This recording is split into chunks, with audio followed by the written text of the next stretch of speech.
अस्सलाम वालेकुम दोस्तों, welcome back to Peshawar buy and sell. दोस्तों अल्टस करोला आज हम इसकी रिव्यू करने जा रहे हैं। ये हमारे पास एक एड आई हुई है और कोशिश करेंगे कि तमाम तर डिटेल आपको वीडियो के अंदर ही बता दी, क्योंकि अक्सर लोग दोस्तों वीडियो देखने के बाद भी कुछ लोग कमेंट्स करते रहते हैं, इन्फॉर्मेशन लेते हैं या व्हाट्सएप पे मैसेजेस करते हैं। तो दोस्तों इन सब चीज़ों से बचने के लिए आपके पास सिर्फ और सिर्फ एक ही ज़रिया है, और वो ये है कि ये 2 मिनट की वीडियो है, ये आप पूरी तरह देख लीजिएगा। इंशाल्लाह मैं सारी डिटेल के साथ आप लोगों को ये सारी इन्फॉर्मेशन देने वाला हूँ। दोस्तों गाड़ी आप लोगों के सामने है, इंतहाई साफ़ सुथरी गाड़ी है और पसंद आने वाली गाड़ी है दोस्तों। इंशाल्लाह बाहर से आपको ये जो है जेन्युइन मिलती है, अंदर से भी जेन्युइन है। गाड़ी के अंदर आपको एसी और हीटर जो है रन मिल जाता है। इंजन की कंडीशन ज़बरदस्त मिल जाती हैं दोस्तों।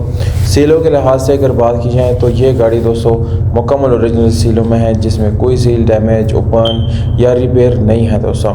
बम्पर्स टू बम्पर जेन्युइन गाड़ी है दोस्तों, और इस गाड़ी में आप लोगों को आफ्टर मार्केट स्पेशल अलॉय में मिल जाते हैं, जिसकी कंडीशन इंतहाई साफ़ सुथरी है। बहुत साफ़ सुथरी गाड़ी आपको इंशाल्लाह मिलने वाली है दोस्तों।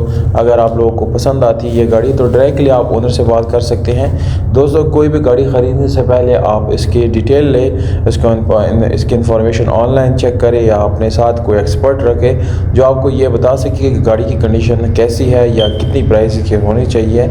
इसके अलावा सबसे बड़ी बात यह है कि आपको ये बता सके कि गाड़ी के डॉक्यूमेंट ओरिजिनल है या नहीं, क्योंकि दोस्तों ये आपकी अपनी ज़िम्मेदारी है और ये आपने लाजिम चेक करना होता है, क्योंकि अक्सर लोगों का इस तरह का इशू रहता है कि कोई ना कोई डॉक्यूमेंट में प्रॉब्लम ज़रूर रहता है दोस्तों। गाड़ी जो है आप लोगों के सामने है, 1.8 है, 26 लाख डिमांड है, कराची लोकेशन है और रब्ता नंबर आप लोगों को डिस्क्रिप्शन से मिल सकता है दोस्तों। आप लोग अपने प्राइसेस जो है वो कमेंट सेक्शन में लिख सकते हैं। इंशाल्लाह हमारे ऑफिशियल पेज से आपको जो है रिप्लाई दिया जाएगा। अपना बहुत सारा ख्याल रखिएगा। बहुत शुक्रिया, वस्सलाम।